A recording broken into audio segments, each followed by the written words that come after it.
Rotary motto, service above self. Pledge of allegiance, flag behind us.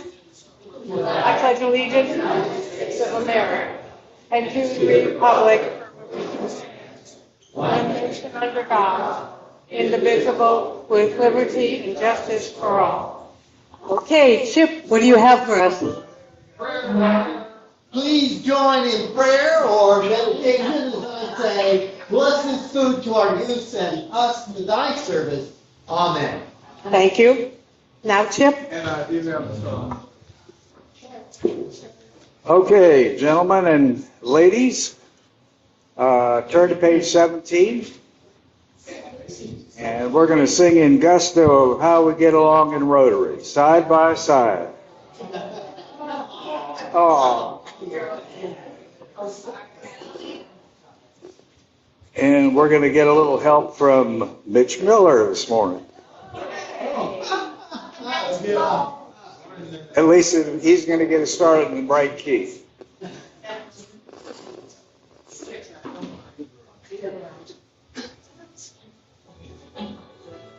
Here we go. Away, God of our money, maybe we're ready, but we travel along, singing a song, side by side. We don't know what's coming tomorrow, maybe it's trouble and sorrow, but we'll travel the road, sharing our load, side by side. Through all kinds of weather, what if the sky should fall? As long as we're together, it doesn't matter at all. We can all have troubles and heartache. We'll be the same as we started, just traveling along, singing a song, side by side.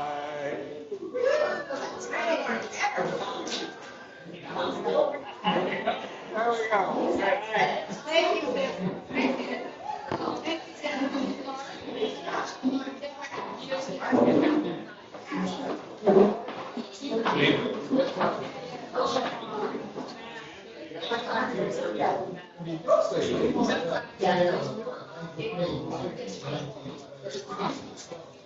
Okay, now, as far as I know, we only have one guest, and our guest is Phil Custis here, and he is also our speaker, and he will be speaking a little bit later on, okay? But we have another guest. Oh, of course, we have Carolyn. I'm so sorry.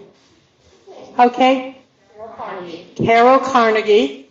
Can't remember last name. I'm sorry. And Carol lives in Cape Charles also. Welcome, Carol. Welcome, Phil. Okay, now, announcements. First thing, there's been a change in the time of the district governor's dinner. Dinner will start at 6 p.m., not 6:30 p.m., so try and be there around 5:30, 5:45, okay? And I will try to send out a reminder a day or two before the event, just let everyone think about it. What time does the board have to be? Pardon? The board is there at 4:30.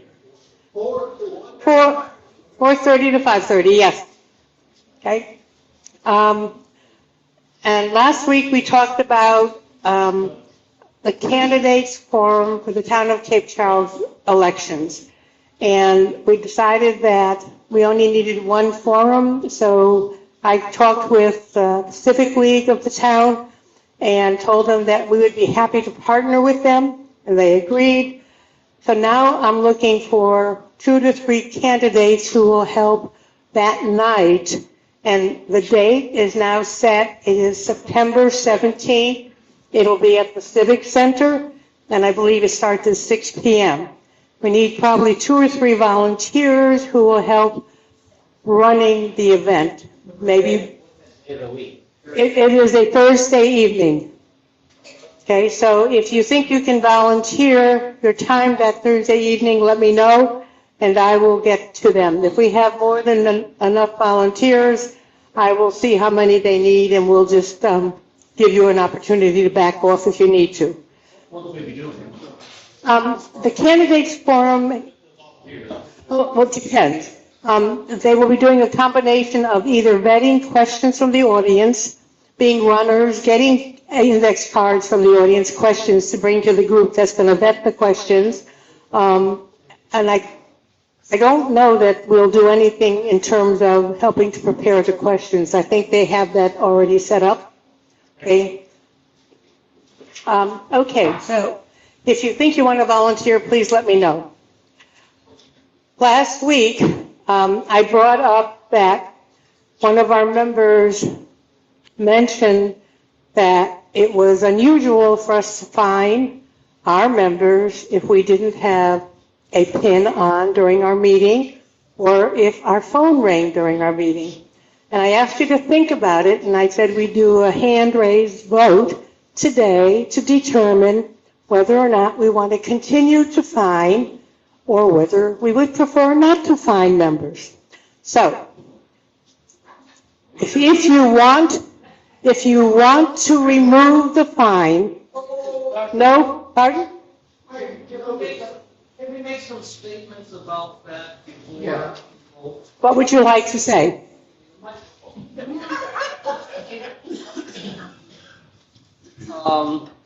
Rotary is vested in history and tradition, and the tradition of fining for the pin, for some of you members who are newer to Rotary, goes back to the importance of always wearing your pin. And because when you wear your pin, a stranger or a friend or maybe your mother will say, "What is that pin all about?" And you promote the growth of Rotary by wearing that pin. With regard to telephone ringing, I think it just has to do with respect for one another, which is something we all would like to do, I'm sure. Would anyone else like to make a comment? Well said, Bill. I'll only add that our operations fund, where that money goes, needs the money. Anyone else have any comments? False. In next case, Mark Vestry does not have a pin on. Oh my God.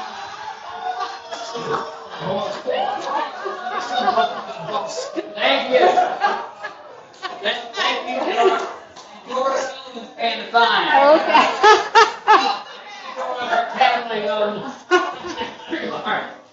Okay, so I'm going to ask for a raise of hands if you want us to eliminate the fine for pins and phone calls. So if you want us to eliminate the fine, raise your hand. All right. Okay. If you want to keep the fines, raise your hand. Okay, so we will continue to have fines. Thank you.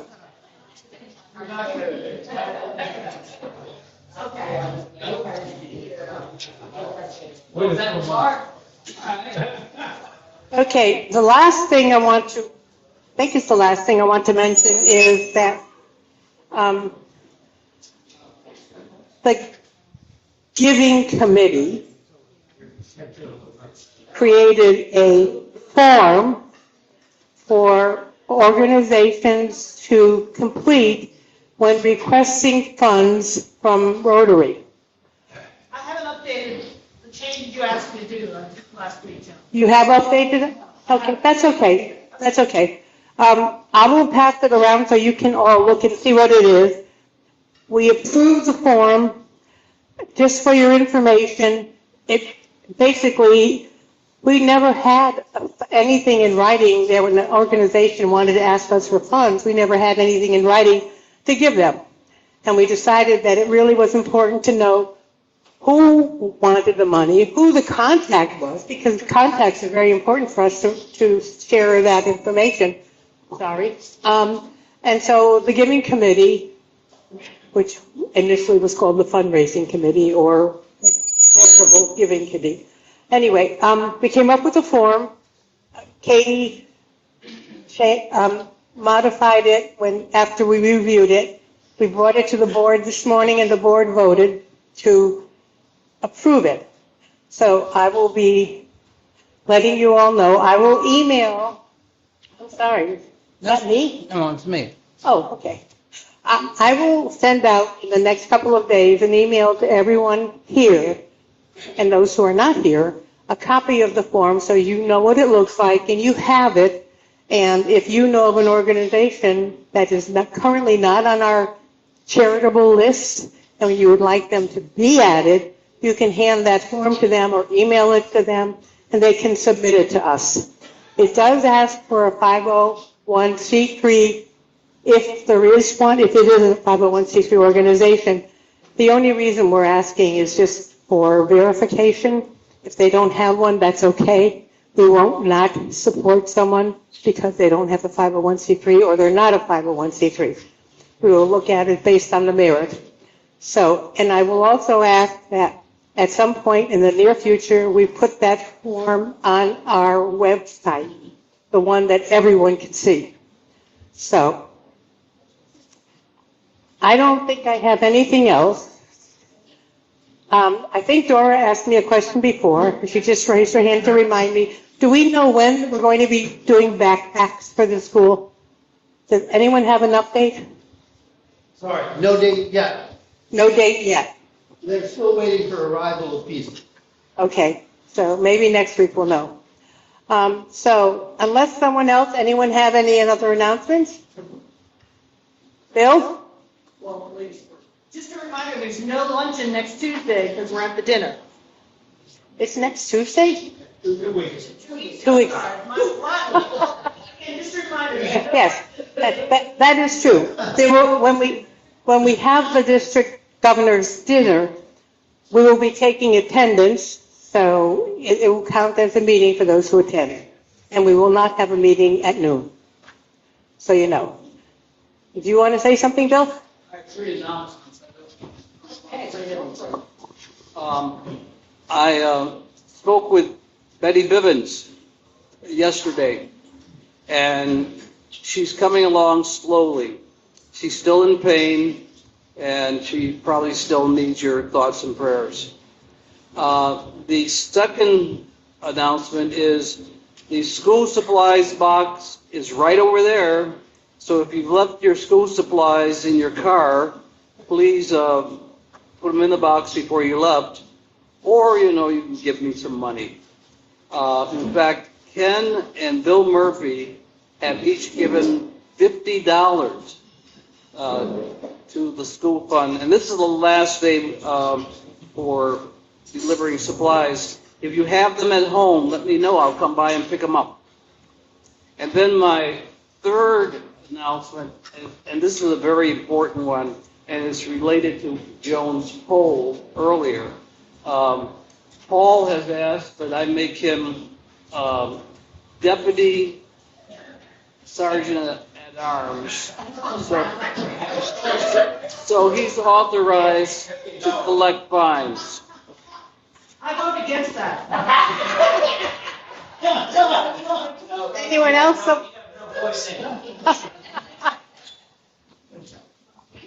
We just need to have a quick meeting of the social committee right after this meeting to set up our next social committee meeting. Okay, so anyone else have last minute announcements?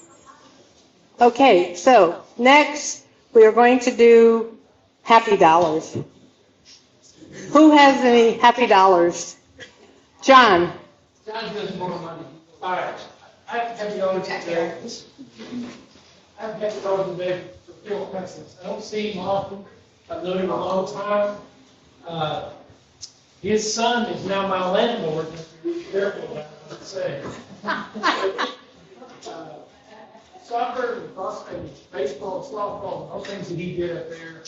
I've been here, almost 30 years. There's nothing that compares to the impact, that location and what his done there has had on this children. Thank you very much.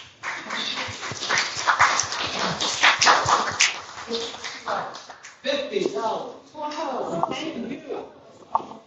That's why John always goes first. I'm $10 happy because today's my sister's birthday. She's 17 months younger than I. Do the arithmetic. Anyone else have any happy dollars? Oh my goodness, boy, we're being very stingy today. Hold on, Calvin. I'll get it. I'll give $10. I'm $5 happy because y'all voted to continue the fine. It's not like, I like doing that. And Katie has no voice in the matter, no. I'm another $5 happy because I had a nice vacation with Ginger to northern Vermont, and we did some biking along a rails trail up there in northern Vermont. And it was still, I mean, in northern Vermont, you know, I thought it was going to be comfortable. It was 90 degrees. Okay, last call for happy dollars. Okay, Queen of Hearts. And I'm sorry, but I drew an ace of spades. I drew 10 cards. I let Bill Payne pick 5 of them without seeing, and I kept 5, and the ace of spades was one of them. Yeah, but he's the guest speaker. So I don't even know if anyone is counting the money, huh? Probably not. Paul, would you mind doing the math? Wow. Would you just mind doing the math?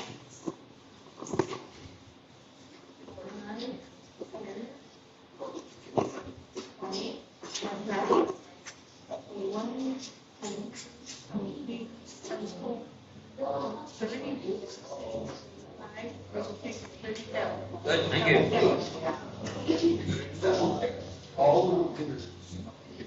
Counted all the winners. Queen of Hearts strong. $19 goes to $9 goes to the winner. $9 to 5. Okay. Give it back. Rotary. He says no. Oh, I won. did you draw yet? I didn't draw, no. I just assumed I would lose.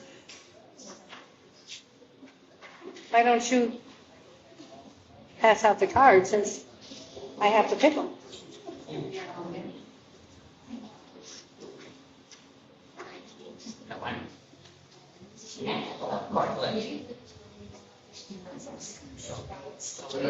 Read more of it. I'm going to pick this card right here. King of Diamonds. So now I'm putting the money back in the Rotary. Come take the $9 back to Rotary. We collected $37 today. Got it. And I don't know what the problem was at the end of that. That's okay. Okay, so,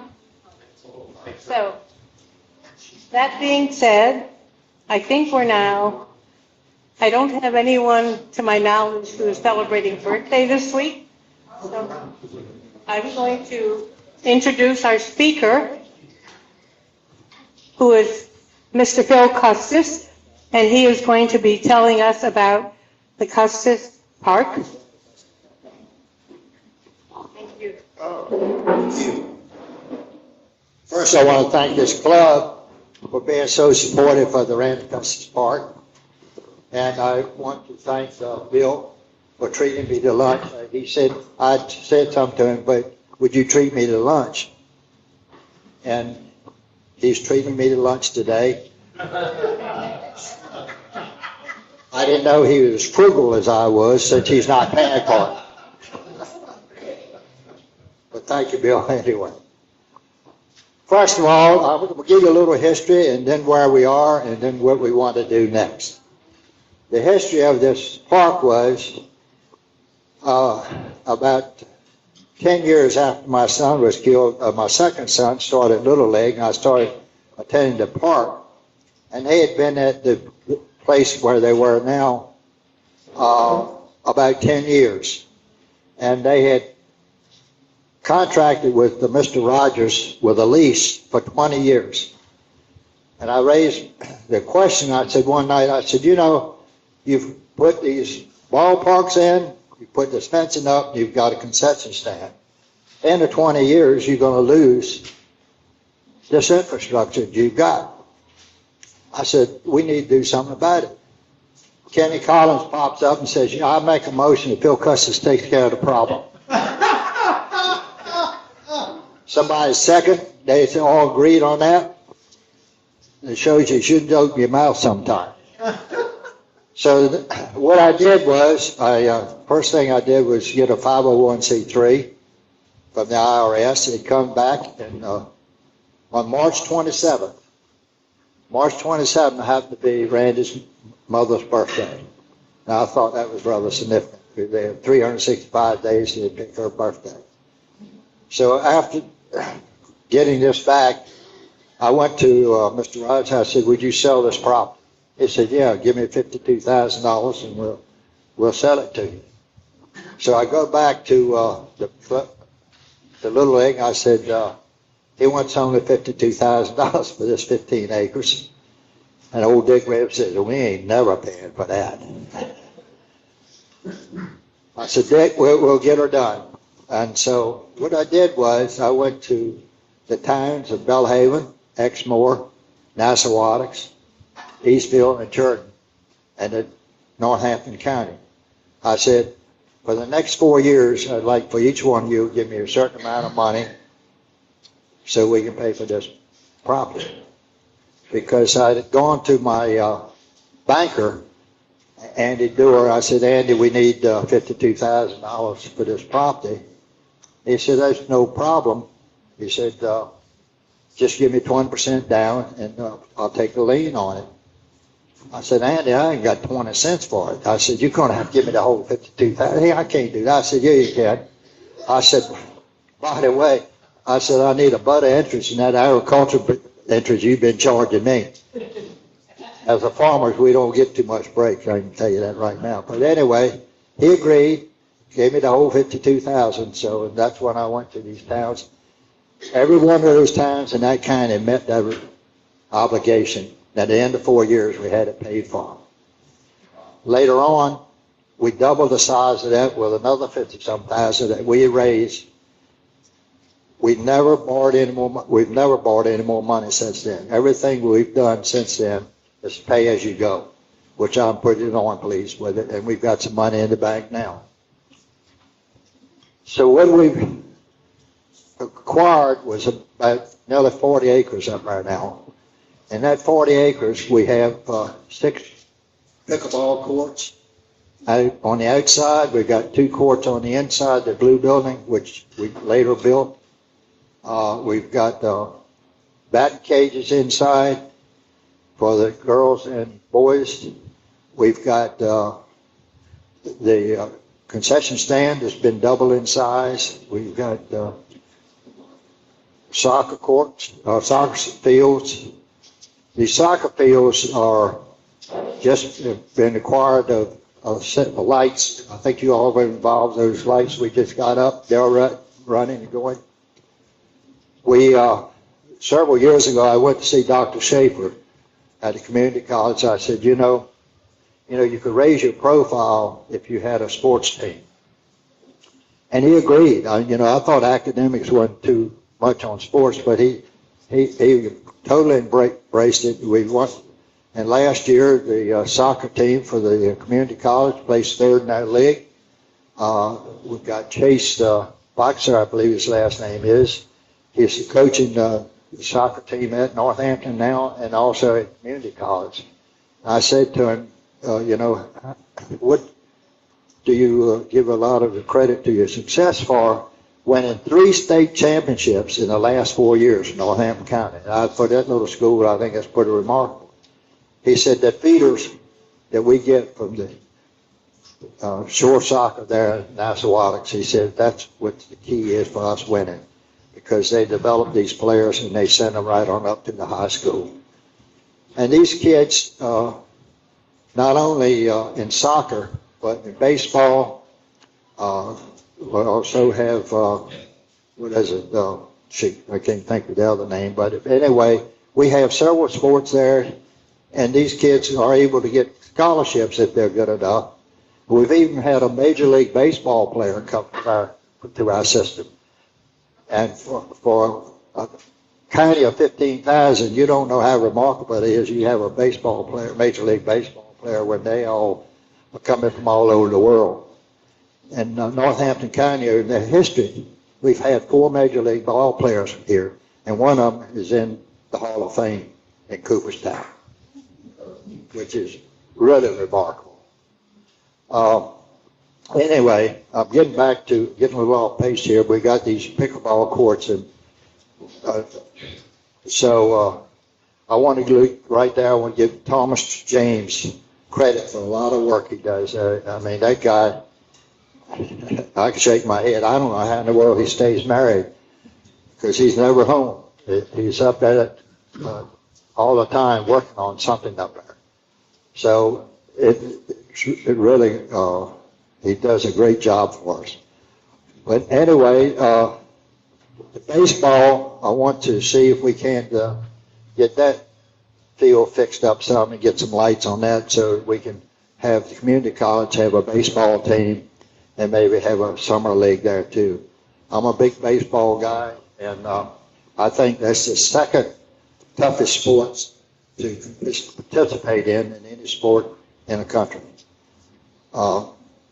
You trying to hit a baseball at say 85 miles an hour is curving. You know, these golfers talk about how hard golf is. I can't understand why they think it's so hard. You put a ball on a tee, it's begging to be hit. So, any golfers in here? Well, I'm sorry, but that's just the way it is. But actually, the rodeo to me is the toughest sport in the country, because, you know, you've got riding a bull for 8 seconds, probably 8 seconds eternity if you're on that darn bull, or riding a horse and jumping off and getting a steer, throwing him down on the ground and so forth. But anyway, I'm a big rodeo fan, as you can see. I'll tell you a little story about the rodeo. I met this guy. It's a lengthy story, but I'll shorten it too. He was, I was talking to him. He said he used to be a rodeo rider, and that his wife made him quit. She said, if you don't stop riding these bulls, said, I'm going to divorce you. And he said, so I quit for a while. And so he said, one night I was in the back of the pens there, and this bull came in that was hurt a lot of riders, and the rider that drew him said, yeah, I'm not riding him. He said, he's hurt everybody that's gotten on him. He said, well, I'll ride him then. Well, his wife was in the parking lot when his name was called that he was riding this bull. Well, she comes running in. By the time she got there, they would tote him out on a stretcher. And the guy said, I don't think he's going to make it. She said, if he makes it, I'm divorcing him. He said, I made it, and she divorced him. So that's the type of way rodeos go. That's why I say that's the toughest sport. Hopefully we don't have any kids in on the Eastern Shore going to be in the rodeo. But I'm getting a little off turns here, but we want to also have a walking trail in Nassau. Some people want a walking trail. I would like to get this baseball field done. And the other project we're getting ready to start is we got to get some new bathrooms up there. The bathrooms we got now pretty run down and pretty old, but we have to shut them down in the wintertime to keep them from freezing. And we need to put bathrooms in that we can keep open all year round, because people stay in there all winter even now and so forth. And that's going to they tell me about 100,000. So we maybe get it done cheaper than that somehow. Any questions, anybody, before I go on anymore? No questions? Yes, sir. Hal Baines, he's from Exmoor. Yeah. He was actually originally, Huh? I believe he was actually originally from Maryland. No, he was born and raised here in Northampton County. He left here he was about 14, I believe, and he went outside of Eastern Maryland. And now he's living in California, I think now, but last I heard from him. He came back here sometimes and matched Punger after he retired and so forth, and got to talk with him a little bit. But he still has relatives here, people here. He played for Chicago, but he played also for Baltimore a little bit too. Great hitter. He could hit the ball, no question about that.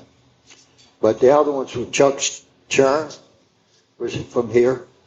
He pitched in the World Series for the Dodgers. Bobby Brown was from Eastville. He played for the Yankees in San Diego in the World Series. And let's see, who else? I think that's about it. But, of course, the Webb boy, he pitched a couple of years for St. Louis and so forth. I'm not sure everybody here is aware of the main process. It's so much of a board to start back ties to Southeast Virginia. But Martha Dandridge, who became George Washington's wife, she was first married to Daniel Custis in the first half of the 1700s. And I'm sure you're aware of all this. Yes. But the Custis community keep very deeply American histories prior to the American. So Yeah. I'm sure you're aware of it. Yeah, well, her first father-in-law is buried down here. Martha Watson's first father-in-law buried down here. And he was a very wealthy man, but he was an ornery man too, I understand. He and his wife didn't get along too well. And they would have to speak to each other through the butler. I believe they have 4 children. Yeah, something like that. When Daniel died, she became the wealthiest widow in Virginia, and George Washington pursued her. I called her the first cougar.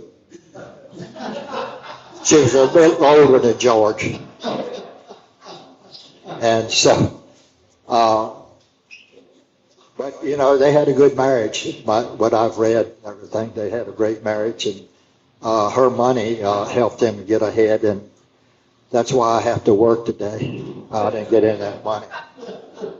Yes, ma'am. Are you still getting your funds from each county? Is that where you get the money to do? No, we haven't gotten that in a long time, except a couple of the towns rather. Exmoor has been very generous over time. Churton has given us some money. They give us like $1,000 a year, something like that. But David Dyer's golf deal gives us back $12,000 a year. We get some money from Oyster Rose, that type of stuff. But that's the way we do it. Our cost is, one of our big costs is right now is about $7,500 a year for just insurance. The board has to have insurance to protect them, you know, in case we're sued. We've never been sued. I'm very happy with the board we have. They really do a great job. Yes, sir. How many kids you can get to be a year on average? How many kids? Well, the soccer is really taking over. About 500, during the year. But baseball is dwindling down to about 200, with the kids and so forth. Then we've got volleyball.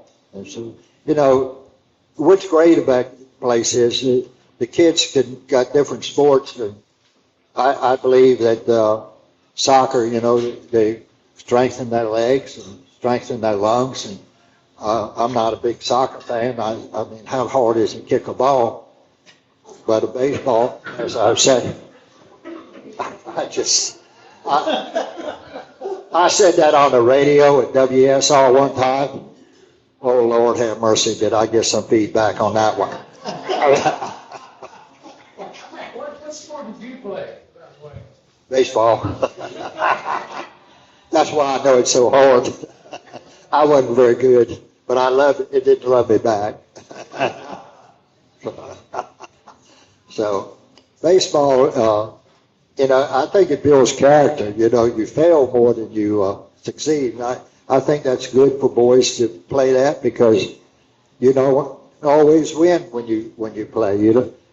And you're an all-star if you hit one time out of three. And football, 75%, 80% is what you would call successful in passing football. Basketball, I think even a three-pointer is successful 40% of the time. I hope to, this is a long-range plan. I don't know if I live long enough for that, but I would like to build a gym on another piece of property up that way so that we could have basketball.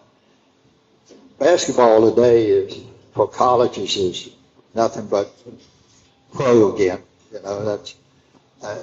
It's ruined college ball for me, but anyway, that's the way it is. So, any more questions?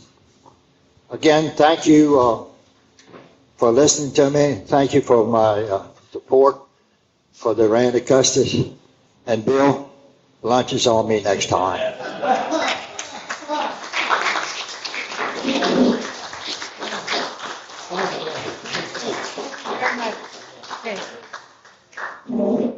Thank you, Phil. Okay, if we'll stand now, the 408 test. Of the things we think, say, or do, first, is it the truth? Second, is it fair or false? Third, goodwill. Fourth, it will be beneficial to all concerned. And fifth, stand. We have fun. Yes, okay, thank you. Would you like to take that home? We'll have it boxed if you want. Who was it? Clarence. Here.